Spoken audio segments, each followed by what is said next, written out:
चुनाव आयोग ने दिल्ली विधानसभा चुनाव के लिए डेट जारी करने के बहाने उन तमाम सवालों के जवाब दिए हैं जिन पर विपक्ष सवाल उठाता रहा है। बहुत सी बातों के पीछे वास्तविक स्थितियों से उन्होंने देश को रूबरू कराया। हालांकि कुछ सवालों के जवाब अब भी अस्पष्ट है। चुनावी धांधली को लेकर हो गया दूध का दूध और पानी का पानी, क्या विपक्ष कभी समझेगा? नमस्कार, आप देख रहे हैं न्यूज कॉल 24। मैं हूं आपके साथ सुमन शुक्ला। वीडियो में आखिरी तक बने रहिए। देश के सबसे ताकतवर विपक्ष के 3 नेताओं का ईवीएम पर विचार सुनकर कोई भी शख्स यही कहेगा कि भारत में लोकतंत्र का मजाक उड़ाया जा रहा है। कांग्रेस की भारत जोड़ो न्याय यात्रा के समापन के अवसर पर मुंबई के शिवाजी पार्क में हुई सभा में कांग्रेस के पूर्व अध्यक्ष राहुल गांधी ने कहा था कि राजा की आत्मा EVM, CBI, ED, income tax में है। दिल्ली के तत्कालीन मुख्यमंत्री ने 2017 में कहा था कि मैं आईआईटी से पढ़ा इंजीनियर हूं और मैं ईवीएम से छेड़छाड़ के 10 तरीके बता सकता हूं। इसी तरह उत्तर प्रदेश के पूर्व मुख्यमंत्री अखिलेश यादव ने कहा था कि अगर मैं उत्तर प्रदेश का विधायक चुनाव जीतकर मुख्यमंत्री भी बन जाऊं तो मैं ईवीएम पर भरोसा नहीं करूंगा। ये तब है जब सुप्रीम कोर्ट, चुनाव आयोग और विपक्ष के कई नेता लगातार ईवीएम पर अपना भरोसा जता रहे हैं। यहाँ तक कि कांग्रेस नेता और पूर्व गृह मंत्री पी चिदम्बरम और उनके पुत्र कार्ति चिदम्बरम को भी ईवीएम पर पूरा भरोसा है। पश्चिम बंगाल की सीएम ममता बनर्जी और जम्मू कश्मीर के सीएम उमर अब्दुल्ला को भी ईवीएम को दोषी ठहराने के बजाय विपक्ष को जनता के बीच काम करने का सलाह दे चुके हैं। चुनाव आयोग भी लगातार तर्क पर तर्क दे रहा है, पर विपक्ष हार का ठीकरा ईवीएम के मत्थे ही फोड़ता है। मंगलवार को चुनाव आयुक्त राजीव कुमार ने दिल्ली विधानसभा चुनावों की तारीख की घोषणा करते हुए आज विस्तार से ईवीएम पर उठाए जा रहे सवालों का जवाब दिया। 1.5 घंटे की पीसी में मुख्य चुनाव आयुक्त राजकुमार सिर्फ 10 मिनट दिल्ली चुनाव पर बोले। बाकी समय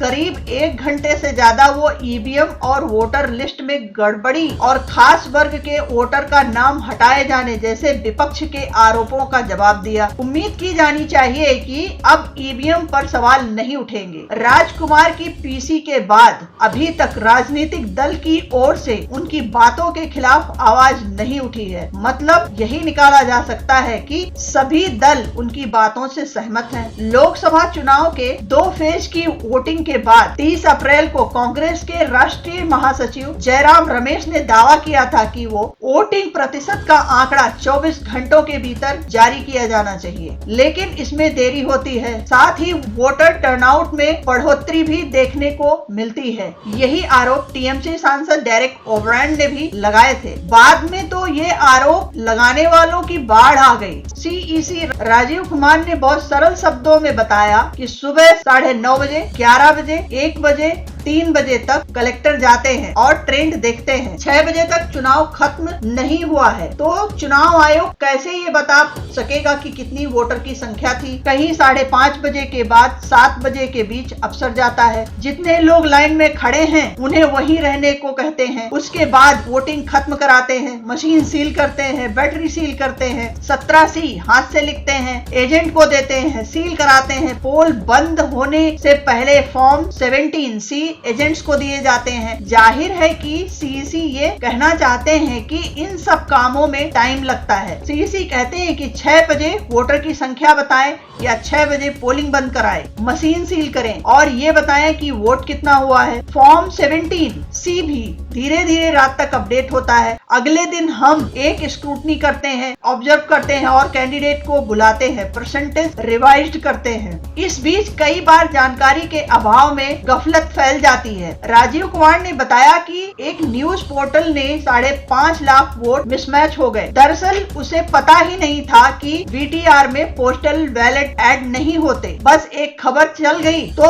उसे ही लेकर लगातार खबरें चलने लग गई, जबकि उन न्यूज पोर्टल को अब पोस्टल बैलेट ऐड होने वाली बात की जानकारी मिली तो उसने अपनी खबर ही हटा ली। पक्ष का सवाल ये था कि पोलिंग बूथ की डिटेल रिकॉर्डिंग नहीं देते, पर जरूरत पर देना चाहिए। केंद्र सरकार सरकार ने पोलिंग स्टेशन के सीसीटीवी वेबकास्टिंग फुटेज और उम्मीदवारों के वीडियो रिकॉर्डिंग जैसे इलेक्ट्रॉनिक डॉक्यूमेंट्स को पब्लिक करने से रोकने के लिए चुनाव नियमों में बदलाव किया गया था। कांग्रेस अध्यक्ष मल्लिकार्जुन खड़गे ने कहा कि सरकार चुनावी जानकारी छिपाना चाहती है। ये सरकार की सोची समझी साजिश है। इसके बाद 24 दिसंबर को कांग्रेस ने चुनाव से जुड़े इलेक्ट्रॉनिक डॉक्यूमेंट्स पब्लिक करने से रोकने के नियम सुप्रीम कोर्ट में चुनौती दी थी। राजीव कुमार का कहना है कि पारदर्शिता हमारा मूलभूत आधार है। पोलिंग स्टेशन पर दिन भर के वोटर्स के साइन और नाम लिखे जाते हैं। इसकी डिटेल इसलिए नहीं दी जाती ताकि वोटर की प्राइवेसी खत्म न हो। अगर ये सारे डॉक्यूमेंट्स पब्लिक में चले गए तो ये खुलासा हो जाएगा कि वोट किसे दिया गया। अगर ऐसा हुआ तो जाहिर है कि वोट देने जाने से बहुत लोग बचना चाहेंगे। आम चुनाव में 10.5 लाख बूथ पर सुबह सीसीटीवी की रिकॉर्डिंग शुरू होती है। ये हमारे लिए किसी को देने के लिए नहीं है। 10 घंटे की मान ले तो अंदाजा लगाइए 1 करोड़ घंटे होते हैं। एक आदमी देखने बैठेगा तो कितना समय लगेगा? 3600 साल लग जाएंगे। रोज 8 घंटे भी देखे तो आपकी मेरी सबकी शक्लें, सबकी वोटर्स की प्राइवेसी सामने आएगी। अगर विधानसभा की फुटेज दे दे तो 1800 बूथ होते हैं। रोज 10 घंटे देखेंगे तो 650 साल लगेंगे। हालांकि राजीव कुमार भूल जाते हैं कि इस आधार पर देश में बहुत से सुविधाओं पर ग्रहण लग जाएगी। सीईसी का कहना है कि इसका लोग मिसयूज करते हैं, पर मिसयूज तो सूचना के अधिकार का भी हो रहा है। तो क्या सूचना मिलने पर पाबंदी लगा देनी चाहिए? ये सवाल तो उठेगा ही। अब आइए जानते हैं कि विपक्ष का तीसरा सवाल क्या है। वोटर्स का नाम कैसे कट जाता है? पूर्व सीएम केजरीवाल और मुख्यमंत्री आतिशी ने 29 दिसंबर 2024 को दावा किया था कि नई दिल्ली विधानसभा सीट में 5000 से ज्यादा लोगों के नाम वोटर लिस्ट से काटे गए हैं। महाराष्ट्र विधानसभा चुनावों के बाद कांग्रेस ने मतदाता सूची को लेकर गंभीर आरोप लगाए थे। यही नहीं, उत्तर प्रदेश में बीजेपी ने भी वोटर्स के नाम काटने की शिकायत की थी। राजीव कुमार इस प्रश्न का जवाब देते हुए कहते हैं कि आरोपों को सुनकर दुख होता है। हर साल 1 जनवरी को सर्वे किया जाता है जो अक्टूबर में शुरू होता है। ड्राफ्ट रोल की प्री कॉपी 2-2 दी जाती है। किसी का भी नाम काटने का प्रोसेस पर्सनल हियरिंग के बगैर नहीं हो सकता। 2% से ज्यादा पोलिंग बूथ पर हुआ तो अफसर खुद जाकर चेक करेंगे। जहां एक वोट की लड़ाई होती है वहां ऐसे नाम कटे तो क्या स्थिति होगी? सीसी कहते हैं बीएलओ द्वारा 1 नाम 2 नाम इधर उधर हो गए तो करेक्शन का मौका रहता है। पर भारत में ब्यूरोक्रेसी का जो हाल है वो किसी से छिपा नहीं है। कानून तो सब बना हुआ है, सबके हितों की रक्षा का प्रावधान भी होता है। पर जब ऐसी शिकायतें सत्ताधारी पार्टियां करती हैं तो समझ में आता है कि कथनी और करनी में अंतर कितना है। वो वोट रद्द करने की शिकायत ये बताती है कि पार्टियां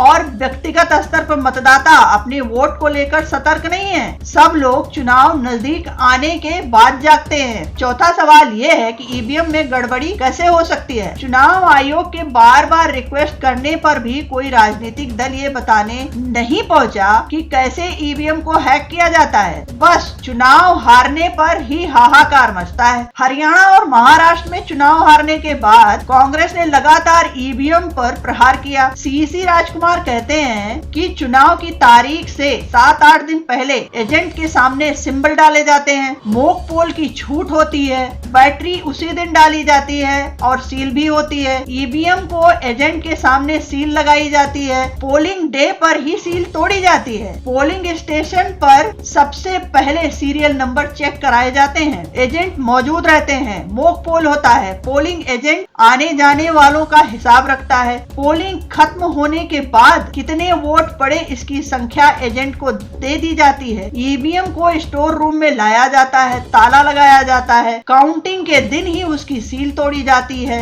फॉर्म 7C से नंबर मिलाने को कहते हैं। मिला तो ही काउंटिंग होती है। 5 वीवीपैट की गिनती भी की जाती है। इतना सब होने के बाद कोई संभावना नहीं बचती। हाई कोर्ट और सुप्रीम कोर्ट ने कहा कि ईवीएम हैक हो ही नहीं सकती। वायरस और बग का कोई सवाल ही नहीं है। चुनाव परिणाम पर वायरस से असर नहीं डाला जा सकता है। चुनाव आयोग के इस तर्क में दम है। अगर ईवीएम की आलोचना केवल हार की झेप मिटाने के लिए होती है तो ईवीएम पर अगर भरोसा नहीं होता तो विपक्ष चुनाव में ही नहीं उतरता। कहीं न कहीं उन्हें यकीन है, तभी वह बैलेट पेपर्स से चुनाव की सिर्फ डिमांड करता है, इसके लिए लड़ाई नहीं लड़ता। विपक्ष के तमाम सुलझे नेता ईवीएम पर खुलकर भरोसा करते हैं। आपको ये खबर कैसी लगी? आप कमेंट सेक्शन में जाकर अपना विचार जरूर साझा कीजिएगा। अभी तक आपने हमारे इस चैनल को सब्सक्राइब नहीं किया है तो प्लीज सब्सक्राइब कीजिए, लाइक करिए, शेयर करिए और कमेंट करिए।